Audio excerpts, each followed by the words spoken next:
The Calitics TV congressional district, and well, the first thing we want to ask you is how. Now we're starting with you. Welcome to Calitics TV.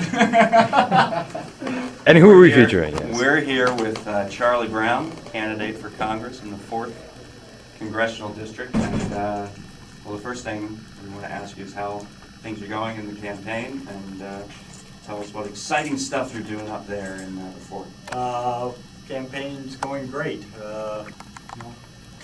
Stop and get time frames here, but last year it started off with the DFA All-Star Vote Online, which thank you everyone for voting for me. Since then, late January of this year, got on the red to blue list for DCCC. 2 weeks, no, just last week, yeah, still this week on Monday, VoteVets announced that I'd won their online poll for the, having a group of Iraq, Afghanistan vets behind me is certainly something I feel validates my whole position on the war, and the troops agree with what I've been saying all along. They've been over there and seen it. In the district, we have more volunteers, more donors, more people attending training sessions, having all the volunteers out there are wonderful, and we've had the Wellstone Group in, DFA in, doing training, and this is where getting folks to, we want all the volunteers, and here's a little bit smarter way to do things, which it's going to make a huge difference this year. Just getting more organization, more people helping direct precinct walkers, people phone banking, people just out talking to their friends and neighbors, and we see more and more folks hopping on the internet doing things.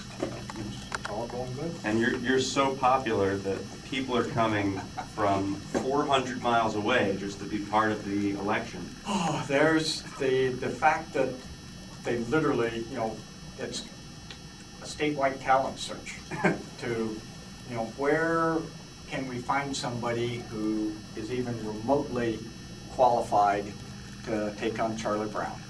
And I think this typifies this wonderful career I had, the life I've had, where I talk farm issues because I grew up on a farm in Iowa. My dad had a dairy farm, my grandfather raised beef cattle, then I started off working in Farm Bureau Farm Service, so I have this whole farming background of cousins and people who still farm and do things. Air Force Academy, 26 years in the military doing national security, keeping this country safe. Wife that was an Air Force nurse, medical background, listening to my wife and things she was involved in. California teaching credential. Been on a supervisory committee for a credit union, got a master's in aviation management, which is essentially an MBA.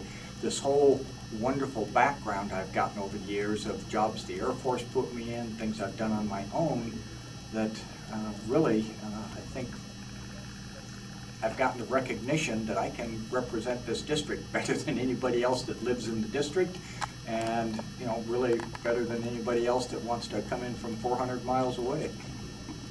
Yeah, your 418-mile away opponent does have a lot of name recognition. He's been running for statewide offices pretty much his entire life, apparently. Do you think that's going to be a factor, and if so, how do you plan to combat it? Well, I think it's going to be a huge factor. He's been running for offices his whole career and losing. You look at the things he's run for Congress before and lost. As recently as 3 weeks ago, he had a cite-up for the State Board of Equalization, and suddenly he's changed over to Congress. But this is still, just like this race wasn't really about John Doolittle in 2006, this race is about who can really represent the district, who can really keep this country safe, who's going to go back to Congress and do the right things for the country. Partisanship is tearing this country apart.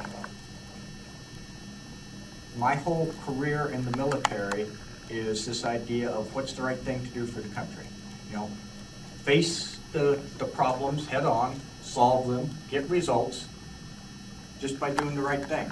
And there's what this race is going to continue to be about.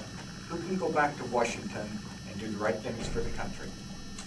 Doesn't matter partisan politics is tearing this country apart. We have to start electing people who are going to put the country ahead of partisan interests. And could you talk about how you've done that by leading early in terms of your effort for veterans care facilities in your district? We started this, or really to some extent, my involvement in politics started on veterans issues, where I had people who had served with me after I retired, they'd retired, trying to get some care. And it's hardly we'll go at least once a week, we get a phone call or an email from a veteran that's got serious problems. Last week we got an email from a veteran who we suspect PTSD problems. We don't really know. We're still working on this, but he lost his job, married with a child, was unable to tell his wife that he'd lost his job, and attempted suicide because he just couldn't face things anymore. Cut his throat. Medics got to him, he's alive, and we get an email from him just detailing, I know I need help, and I can't get the VA or anybody to help me. And he is from Southern California, just because I've been speaking out on actually doing something to take care of the veterans. He's emailing me up in Northern California to try and get help.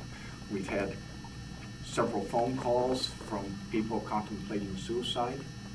We put in touch with National Veterans Foundations. We have people in the district, the one where Cody Conway, who's we gotten him a start on the help he needs. There's still a long ways to go, but at least He's a Marine, right? Yeah, Cody's a Marine who was injured over in Iraq. Diesel mechanic, but they're on the drive to Baghdad, changing an engine out, crushed shoulder, and this whole thing. But just Cody trying to find some help he needs. We got another young guy, Josh, who's in a wheelchair, and we're trying to work with him. And just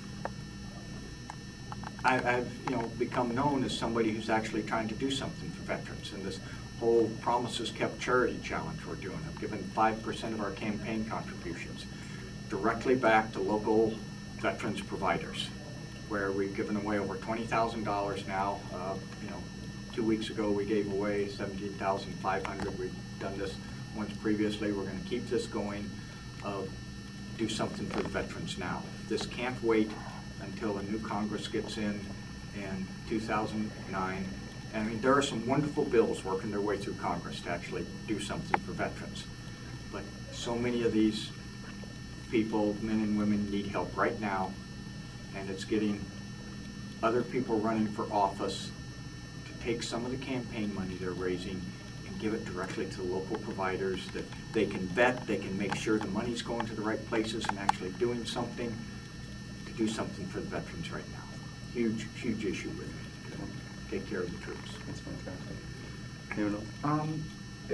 Recently, the ceasefire with the Mahdi army has pretty much broken down, and that's should be making Iraq big news again, but it's still a little bit of a slow burn on the media cycle. Is that giving your campaign a new sense of urgency, and how are you treating this? It's not a new sense of urgency.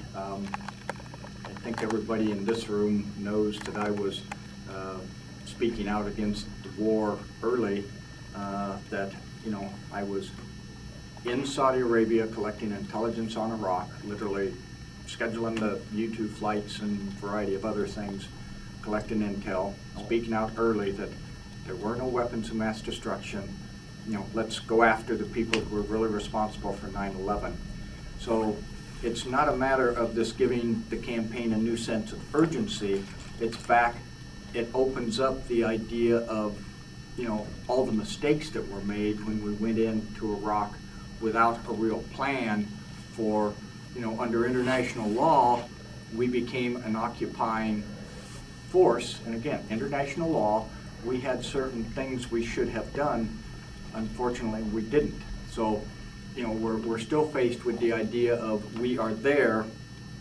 How do we, stabilize the region enough? And it's not just Iraq, it's the region that has to be stabilized enough that we can get out. So we put out our plan in, April, May 2007, published it on the website of, these are some of the things that need to be done.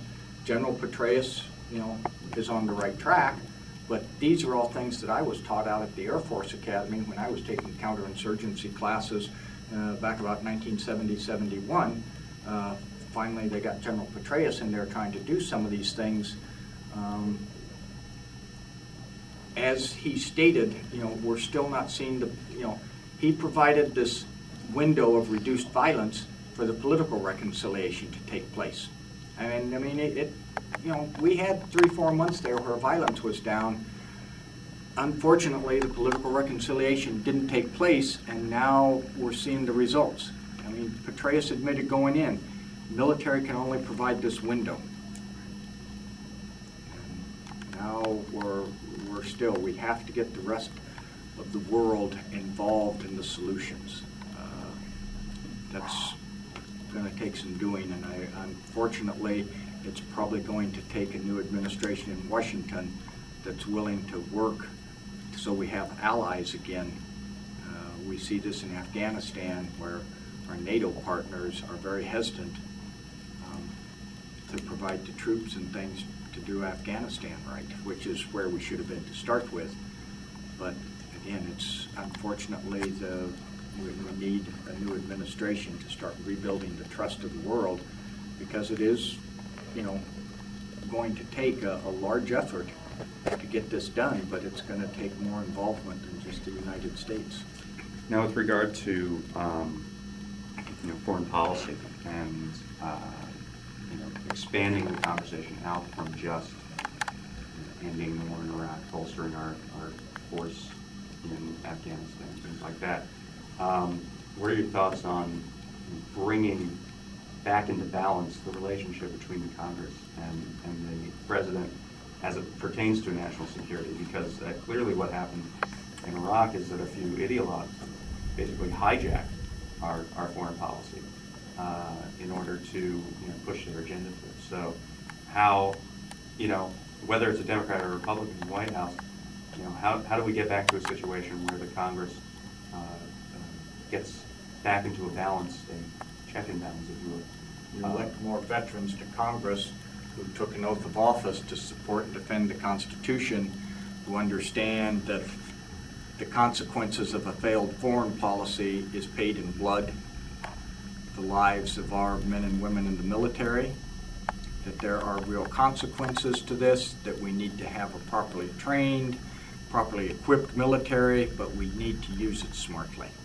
And the world is a dangerous place. We need a good military. We have to be smart about how we use it. And that is what we have not seen come out of the current administration there. And you look back to getting things back in balance, it's based on constitutional thing of Congress passes laws, the executive branch executes them, and we just saw that come out of the Supreme Court early this week, where the Supreme Court very clearly said that the executive branch had usurped Congress's authority by not enforcing the law properly as passed.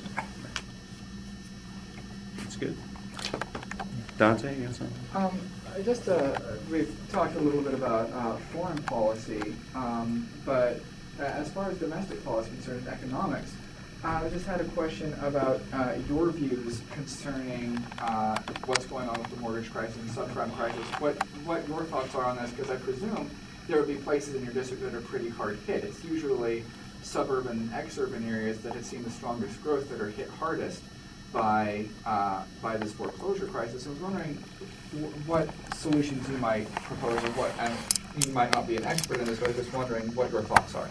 Well, the district, which runs Lake Tahoe north to the Oregon border, but you've got El Dorado County and Placer County, which I believe last year Placer County was if I remember right, the 5th fastest growing county in California.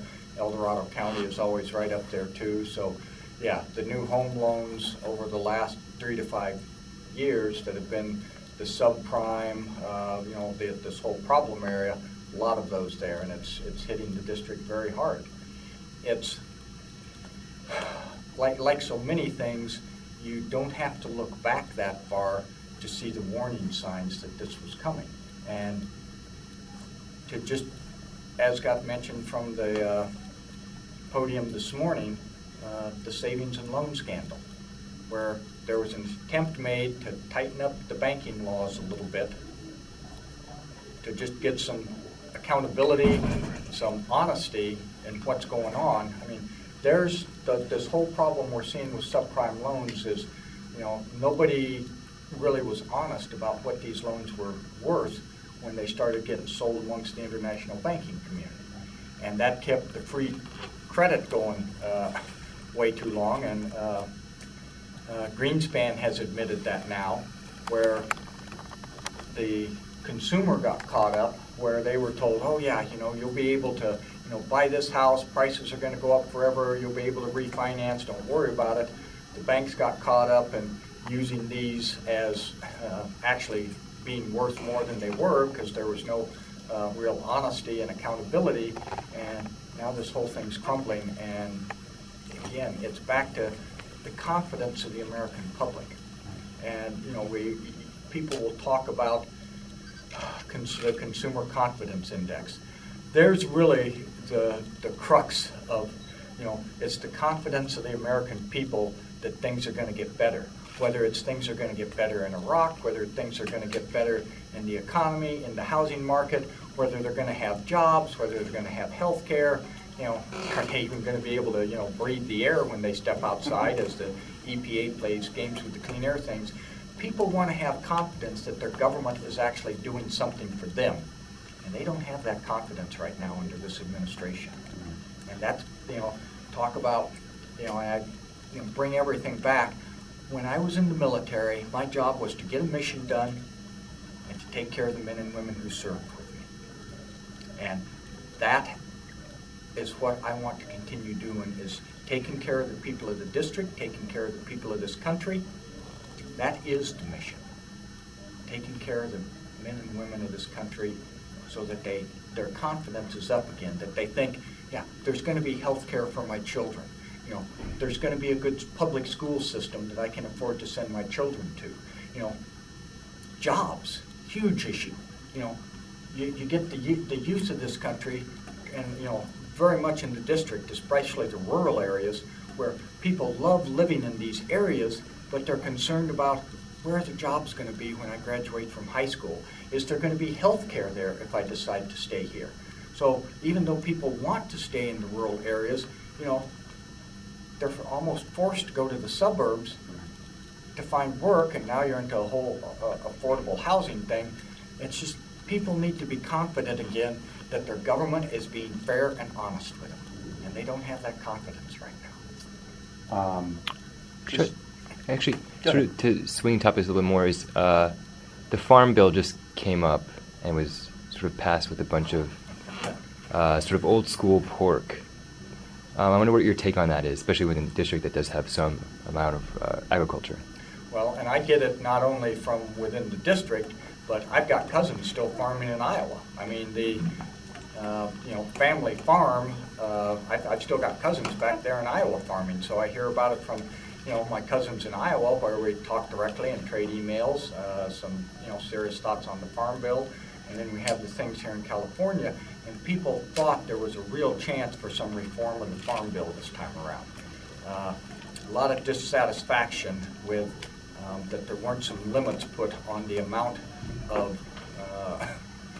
incentives, rebates, whatever you want to call it, that the large corporate farms could get.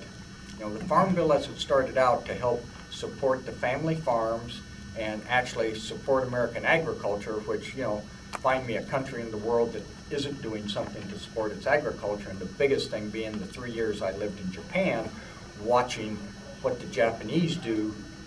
The Japanese have a policy that they want to be able to grow enough rice in Japan to feed the country, and you literally see the ads in Japan about American rice can't be digested by the Japanese. I'm not kidding you, digested by the Japanese. I'm not kidding you.